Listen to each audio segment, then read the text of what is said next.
Hello and welcome to Model Kit Stuff. It's first impression day today and we're looking at this from Hobby Boss in 1:35 scale, the German 3.7cm pack 35-36 Aus Pz.Kpfw 35 RF, or an artillery piece on a tank chassis to you.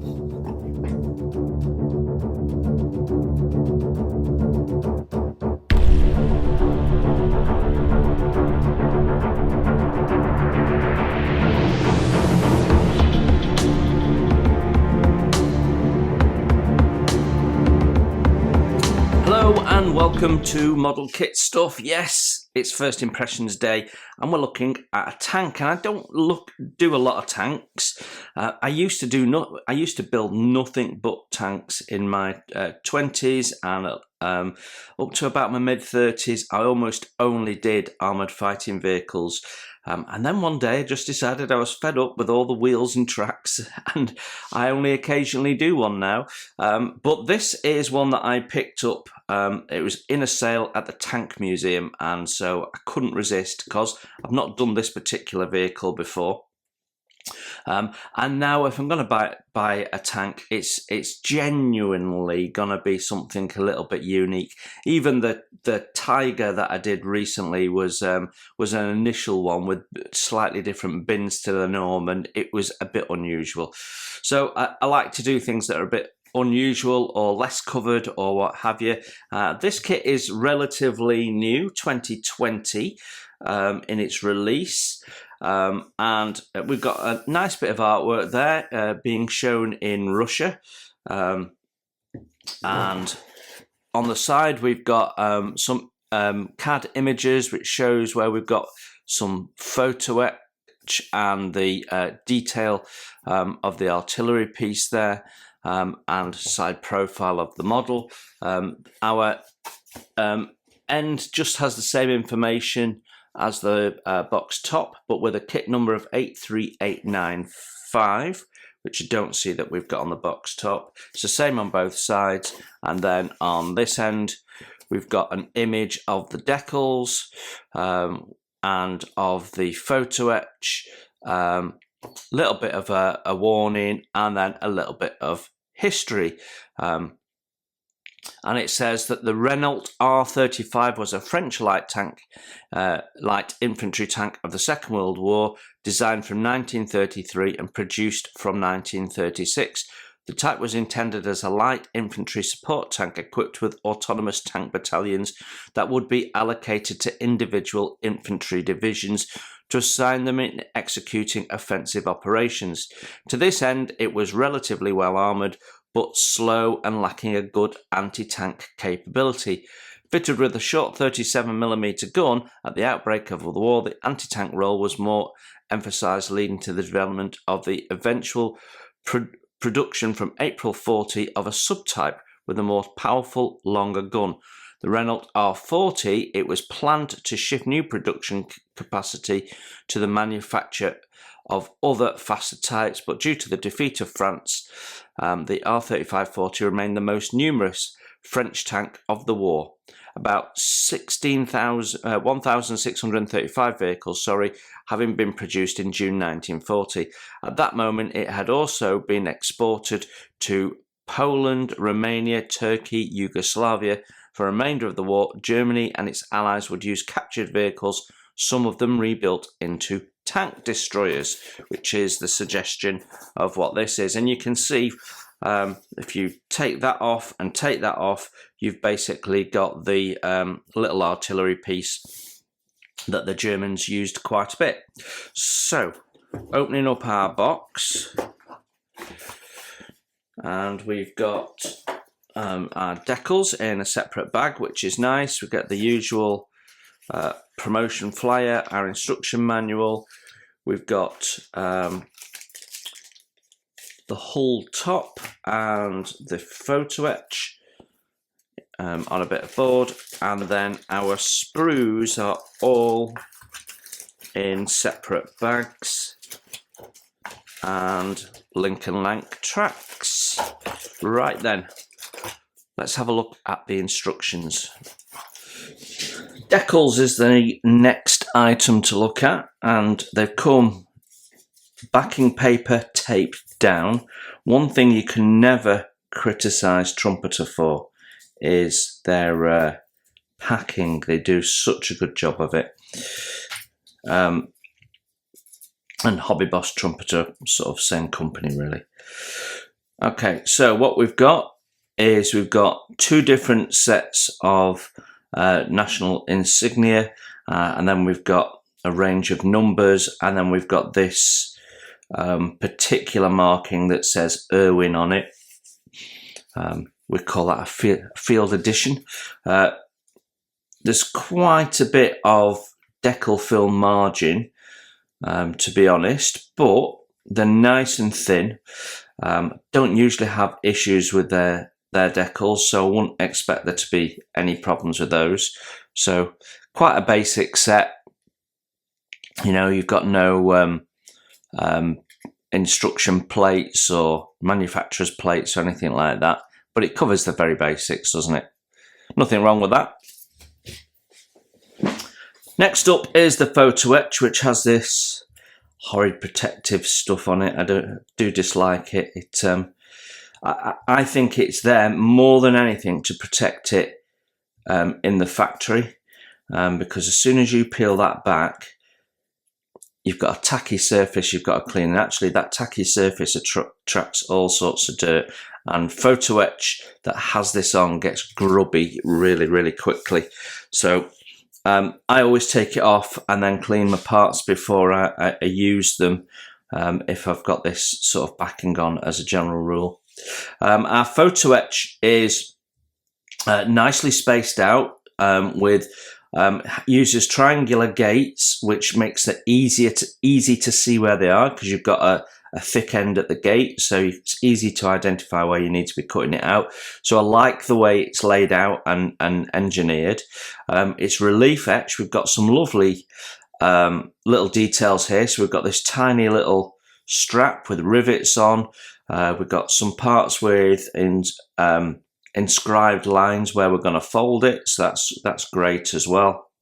I've got a lovely little Renault nameplate there, and another plate which I suspect will be covering a light lens or something, don't know.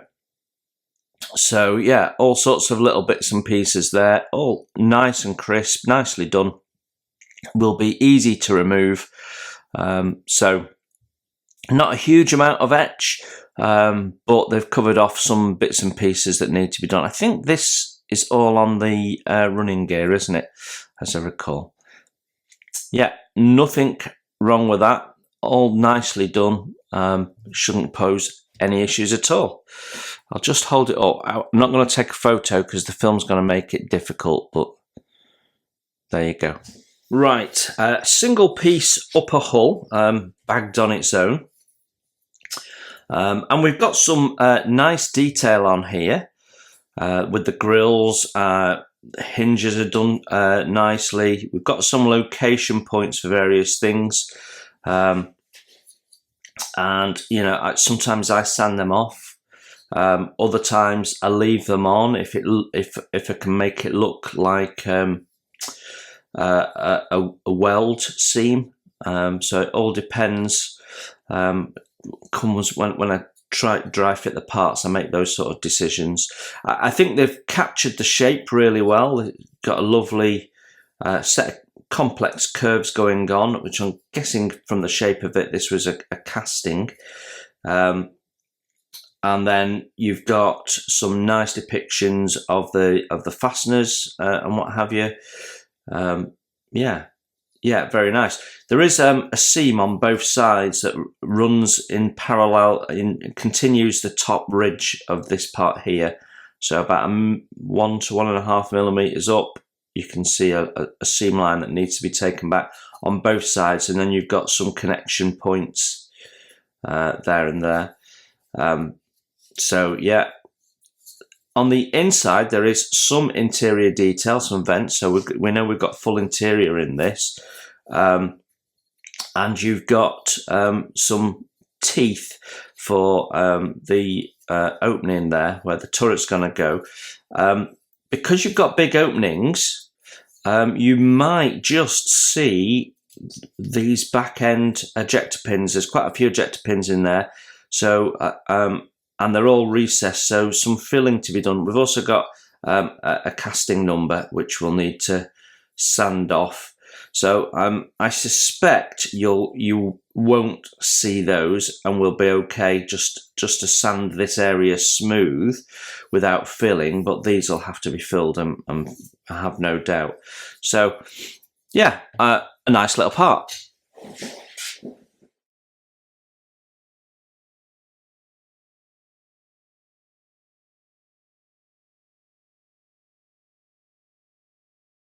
Sprue A, and we've got, this is perhaps the biggest sprue in the box. We've got the mud guards, which have got some slide moulding on the sides, and they're nicely done, nicely formed. They could have been easily done as separate parts, but they've chosen not to, so that's nice. We have got the rib detail underneath as well, so that's also very nice. Yeah, I like that. Nothing wrong with those. Gives you a nice impression of the rolled edge. Then we've got some pipe work. Not quite sure what some of these bits are. Also looks like some form of box with a hinge on. We've got interior part. That must be the dashboard with all the dials on, I'm guessing. Then we've got parts for the seat. We've got the hatches. They're nicely done. Nice big bolt heads. Lovely. We've got some form of cover there, and other parts related to the engine and the drive. That, I mean, look at that. That's lovely. All those little fan blades, really nice. Then we've got a radiator that's nicely depicted, exhaust muffler, two engine halves, nicely detailed with bolt heads and bits and pieces. That looks sufficiently busy. And we've got this big air intake. Yeah, very nice. And that's that bit that goes in the interior on the inside that I wondered what it was. That's part of it as well. Then we've got the hatch openings, nicely recessed. Some lovely piece of moulding. There's no issues with flash I can see particularly. There's a little bit of seam in places on some of the thinner parts. I don't see any sink, and yeah, it all looks nice and crisp. That some nice thin blades on there, so that looks really nice. Blades, for want a better word. Yeah, it's a nice level of detail on there. Nicely moulded. It's just a bit of seam clean up, a little bit of heavy seam in places. Some parts are a bit chunky on the seam, but yeah, nothing wrong with this. Yeah. Right, we'll take photographs after each sprue, and so you can see close up of the important details.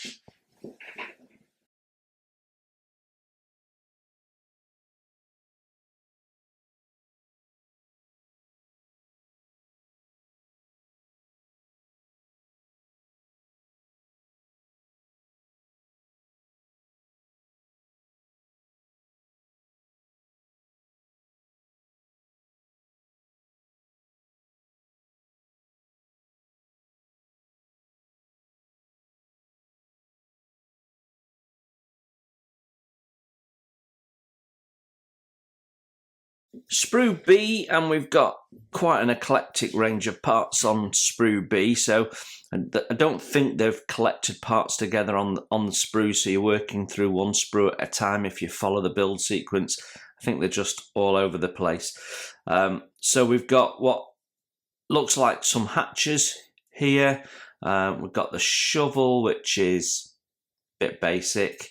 We've got all sorts of little parts for the interior. We've got engine parts, the jack that goes on the outside. It's a little chunky. You might want to replace that with a bit of wire or something. Starter handle, which goes on the outside. Some suspension and drive wheel parts for the hull plate there. Which, I mean, they're really nice. Really nice. Yeah, it's going to be a nice little kit, this, actually. Yeah, some very fine detail moulded in. It all looks sharp. Some of it looks a little bit chunky in places, but not excessively so, and not so that you're thinking, oh, it looks overscale. You'll certainly get away with it. Yeah, nice set of parts, and again, no issues. It's just clean the seams up and plug and play. So yeah, all good.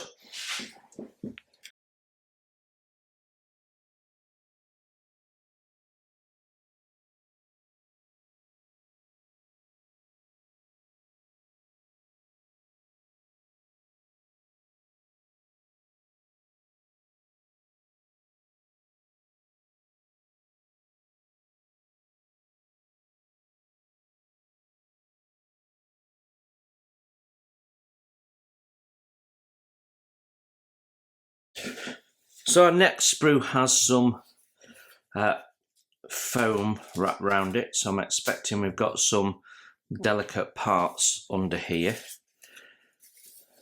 Yeah, so it is sprue C, and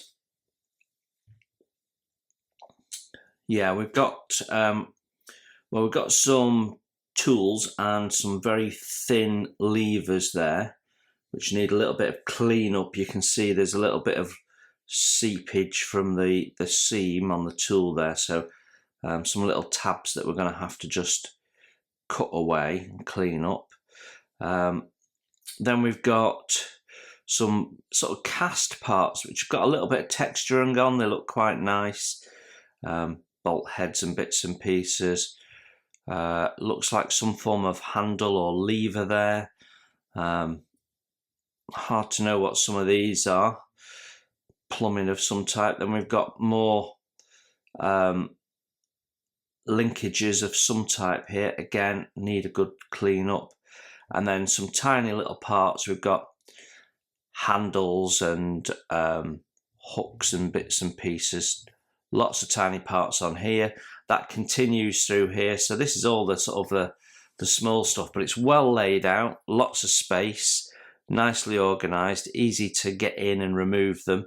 They are nicely organised sprues, these. Yeah, some nice little details, some nice moulding. There's no slide moulding on any of these bits. More castings and hatch covers and bits and pieces. I imagine there's a fair number of interior parts on here. A lot of these are probably interior, but definitely not all of them. Yeah. And again, fair amount of seam clean up. It's not light when it comes to clean up, and there's quite a big step in some of these. Doesn't feel like the mould has slipped, but there is quite a heavy seam on them. So yeah, there's a lot of scraping to be done.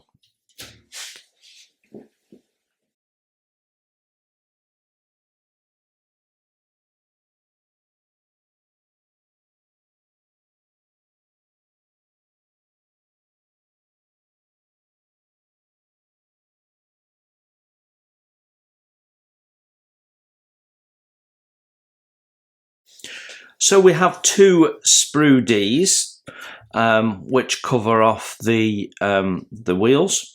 So we've got single moulded wheels here, which are nicely done. The mould seam actually is going to be right on the outside edge of the tyre. So on the one hand, you've got no cleanup to do in the main, but your gate is also right on the edge of a tyre as a consequence of that. And what happens is you get a little bit of pinching of a little bit of shrinkage of the material there. So you may have a little bit of tidy up right on the edge. You might want to make the tyres look a bit worn. Take a little wire brush and just roughen up the edge anyway, which will probably cover up any issues you've got there anyhow.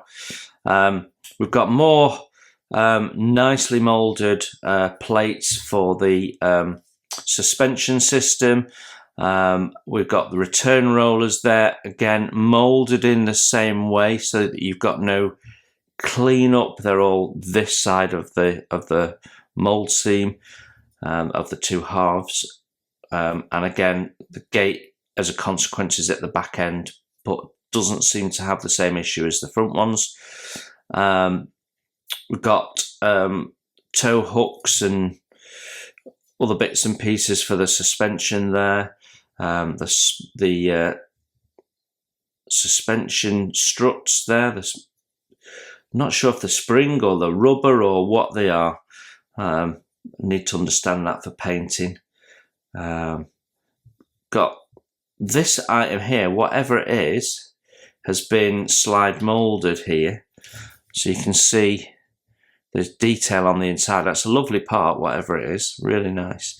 And then we've got drive wheels here with the seam going right through the teeth. So you're gonna have to go in and scrape out each individual, in between each individual tooth on that one. Yeah, part looks nice. It's made up, nice detail. Again, got some really heavy seam in places. The seam on this is generally quite heavy on all of this. A little bit of flashing on a couple of parts as well.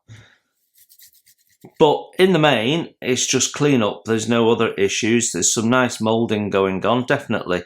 So yeah, quite a fiddly little build, I think, given the size of it. But there's nothing wrong with those. Some very nice parts on there.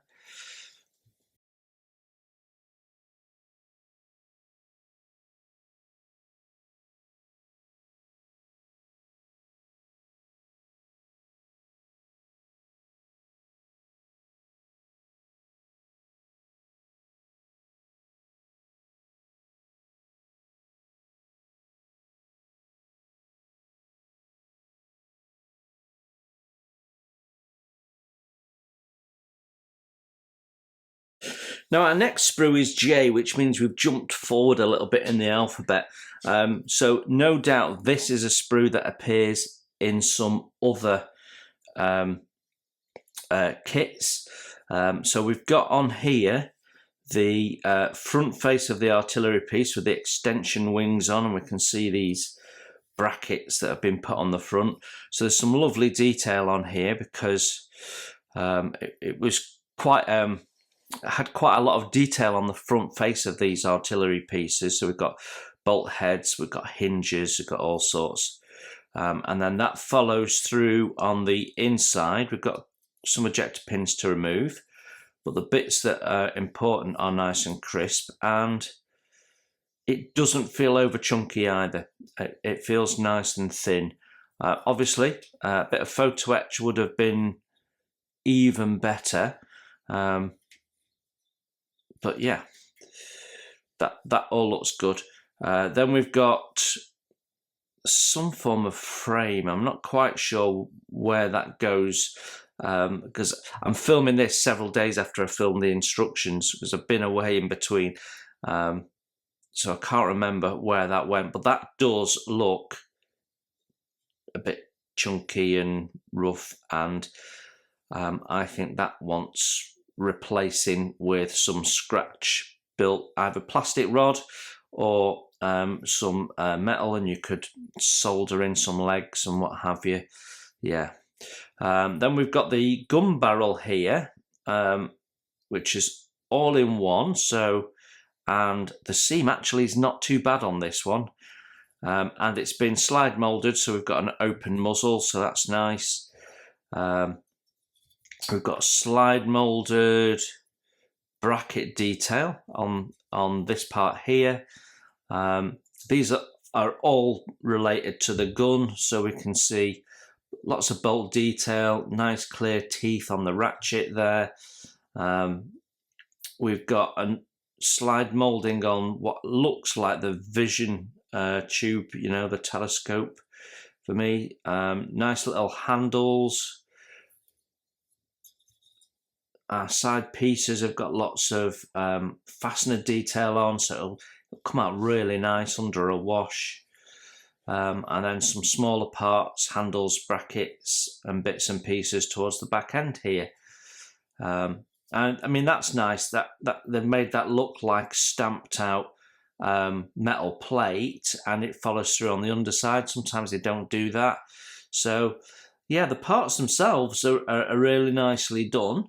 And this particular sprue doesn't appear to have quite the same issue with the heavy seam that the other sprues have had. So clearly tooled up at a slightly different time, I would guess. Yeah, I'm not saying there's no cleanup. It's just not going to be quite as hard work as the other sprues. Again, nothing wrong with that.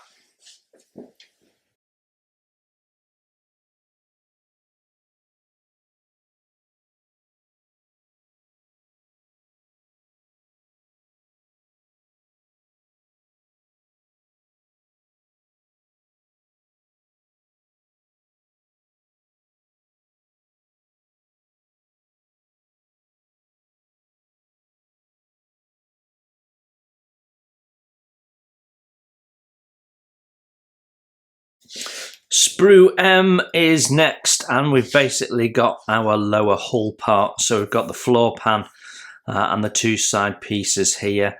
There is nothing underneath, so I don't know whether there would have been access plates and bits and pieces underneath there for various things. I suspect there would have been. So the only thing we've got is the hole, and we did see a plate to go in there in one of the other sprues. The casting at the front has got a bit of texture on it, not overtly done. So you need to look at some reference pictures and see if you need to do some additional texturing on there. Then we've got nice detail here for mounting our wheels and parts. So that's all looking good. Nice bolt head detail and what have you. And then that runs through. On the inside, we've got lots of location points for all the interior detail. And we've got some pipe work or cable runs on the side there. So yeah, I mean, you could get some very fine wire, make some replacements, then sand it all off and glue them on so that you've got a more spherical look. But to be honest, when you've given this a wash, it'll be fine. And remember, it's interior detail, so it'll hardly be seen because your hatches are in from the side. So it will be sufficient to give you that nice detailed look. So I think these are lovely parts. No ejector pins to sort out because they've put them all around the outside. So yeah, and not really any seam to clean up. It's just making sure you've got nice flat edges for these to marry up to on here. There will be a little bit of flare out on these edges just to get it out of the mold. So you will need to just square it off a little bit. But yeah, brilliant. I won't take photos of this. I'll just show it you because that's all you need to see.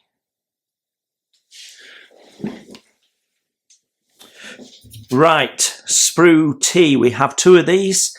This is our final bit of parts.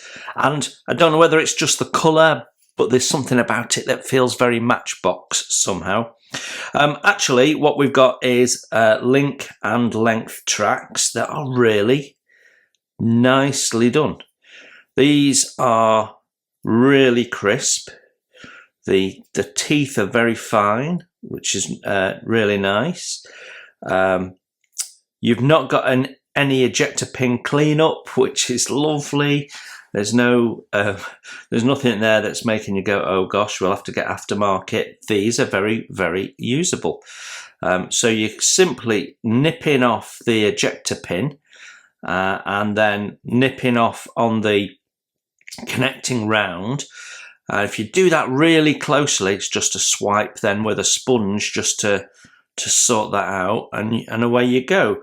So yeah, these you could, in the main, clean these up, remove all of these ejector pins and clean these up on the sprue, maybe cutting the sprue in sections and probably paint these on the sprue, and then you've just got some touch up if you want once you've built it up. I would think would be my way of going with them. Very, very nice, those. Nicely crisply molded. I am struggling to see any seam along the edge. Probably needs a bit of a swipe, but nothing much. Probably the nicest parts in the kit, and that's good because that's where you want them to be, the nicest parts, because when there's lots of cleanup and stuff on tracks, it's the moment you put it in the box and go, actually, I'll leave that for another day, and then you sell it because you never got around to building it. But these are lovely. Yeah, I have no issues with those whatsoever.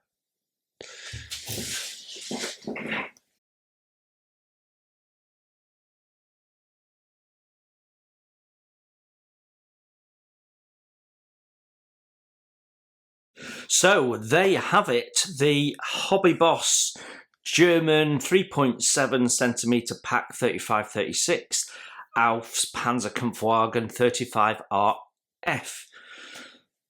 What's my first impressions? Well, I think, having gone through it, that it's actually a pretty nice kit. If we go through it and think about the things that matter, instructions, clear, easy to follow, nicely spaced out, possibly some flow issues, so you might want to go through and construct it in a slightly different way to they've suggested, but in the main all looked nice and clear. Paint instructions, the usual Hobby Boss trumpeter sort of style, a bit lackluster. For me, you need to do a little bit of research and understand your paint what you're going to do with paint before you get going. You've only really got one option, which is the overall German blue grey. But yeah, it is what it is. Decals, again, you've got the major stuff, but I suspect there's all sorts of little things that could have gone on the interior there. I didn't, there was no dials, for example, which is a bit of a shame. That, if you're putting a full interior in, at least put the dial faces on, so you've got something to look at. So it'd be interesting to see if we can get some aftermarket for that, and have to have a look around come the time we want to build it. Plastic parts, I would say they range from the good side of okay to very nice. So with the track at the very nice end of the spectrum, and then the sort of okay of good being a lot of the first three sprues were very much heavy with the seam, a lot of seam cleanup, which takes them away from being excellent. But it's nice and crisp. Once you've cleaned it up, there's no issues with the parts particularly. I wouldn't say this is a blow your socks off kit, but I wouldn't also say, you know, it needs a lot of work. The only part in here that I would say you want to replace is this thing on the back here, which was very chunky. The legs are wider than the frame top. So limitations of moulding, perhaps they could have done it differently with separate legs. You know, it is what it is. That bit for me needs replacing at the very least.